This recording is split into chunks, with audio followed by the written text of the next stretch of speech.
Hi to you, welcome to the channel. As you might know, that I have been working on my values for the past couple of months, and I had my laptop open. I didn't know what else to do, so I just did some digital drawing of practicing values, of course. Although my focus is not only on the values, it's also on proportions and the idea of simplification, which can be applied to not only values but also sketching, which I do quite a lot. It's become like a part of my sketching process now.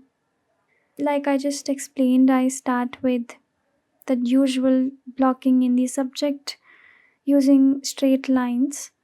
By the way, the reference is from raw pixels.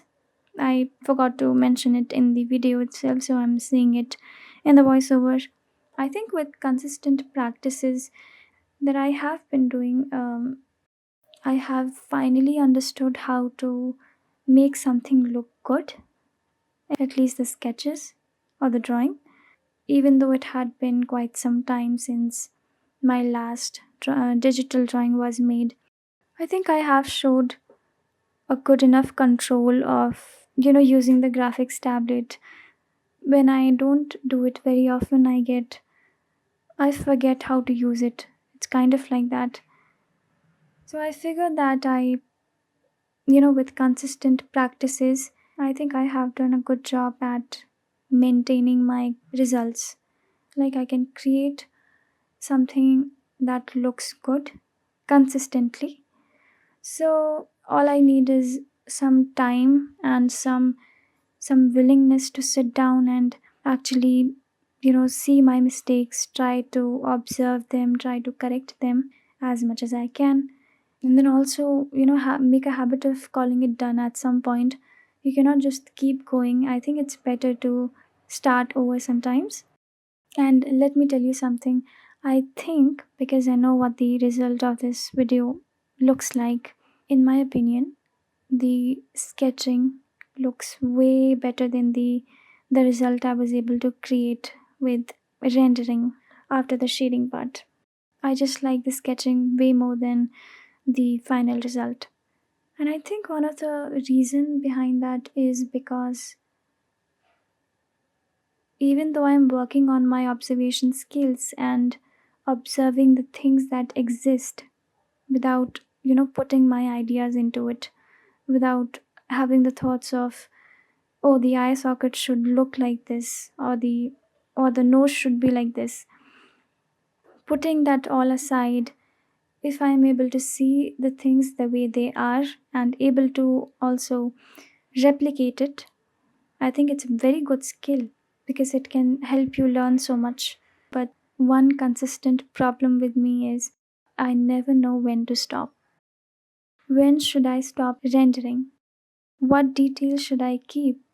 And what are the details without which the drawing would actually look much better? So to know that is to be a good artist, right? Because it's not always about add all the details you see, but a great artist knows what to include and what not to include. And I think I'm struggling really heavily with what not to include part. So that's one of the problem that I come across. It's very easy to do more and make something look similar, but it's very difficult to communicate the idea with just a few strokes. Very difficult to make it make sense while doing the least. So it's very difficult for me to do that. Of course, I'm going to learn about that as well, but currently I'm enjoying the kind of practices I'm doing. And I think it's a very important part as well that you enjoy what you do, especially if it's going to be a long term process. It's going to take months and years to reach some level. Although today, every time I sit down, there is some scope of improvement I can make on that day itself. Now, for the values part, my concept, my idea is the same. I always start with I have some sort of a mid-tone already applied to the drawing, and then I decide I want to go darker because it immediately, adds depth. So the darkest areas are very easy and also very rewarding for me when I fill them up with the darkest value. It feels really nice. I don't know why, but those are the ones that I'm able to observe really well because they are that bold and just right in your face. After that, I pick a lighter or a darker value depending upon the area that I'm working on. And if I think I need to make my darker values even more dark, then that's the path I choose. It depends on the subject that I'm working on the regions I'm working on, and so on. I realized how my values are very dark overall at this point. I was working with a very dark mid tone and I darkened it even more because I'm doing my value studies. It's very important we get the values right. So I'm trying to overlay my another value on top, which is in my opinion the same kind of tone. And because I like to work on just one layer, in case if I feel like I want to add something to it, I just add another layer if I'm not so sure about whether it would be a right call. If I don't like it, I just turn it off or delete it. I've got options there. And this is actually where I messed up really badly. I made it look worse, right? Because it now looks very patchy, very just not professional.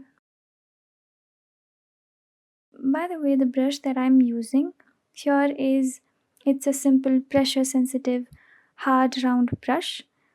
Sometimes I also like to switch between this and a soft round brush because there are times when you need either a very soft edge or a lost edge.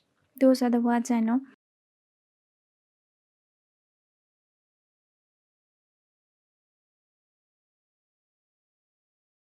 And I often don't really, when I do value study, I don't start from understanding light and how it's interacting with the form at hand, or how the shadows are being formed and why are those shadows are being formed. I never understand those things. I just copy the values. It's very important I understand how light is also interacting with the form, which is why I now have given myself some constraints and have put a limit on myself to try no more than three values. One is the darkest value, then we have the midtones, and then we have the highlight. I came to realize that three values is not something for me because I want some sort of blending happening. So I went for a dark value, dark midtone, and then a lighter midtone. And that's how I ended up with four tones because just three tones wouldn't do the job for me. And this is one exercise which is going to really force me to simplify a lot of the value groups and also understand where the light is coming from and the formation of the shadows. Lasso tool came very handy for this exercise. I never really use it as much, but again, this exercise is proving to me that it's a very useful tool. So I'm very glad that I tried it, and I think I will be trying it more often from now onwards.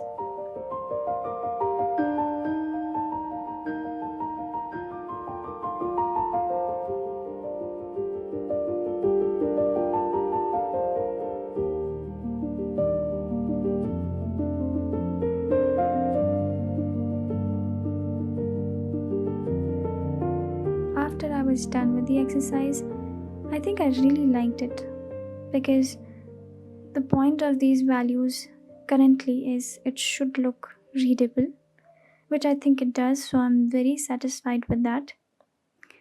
So I made it even more challenging because I was very happy, very confident that I have understood values, and I wanted to, up the challenge a bit. So I tried doing the same thing, simplifying the values in just four tones, but this time I challenged myself to not use any reference. So I did use my previously made sketch as my baseline, and then on top of it, I was putting my values.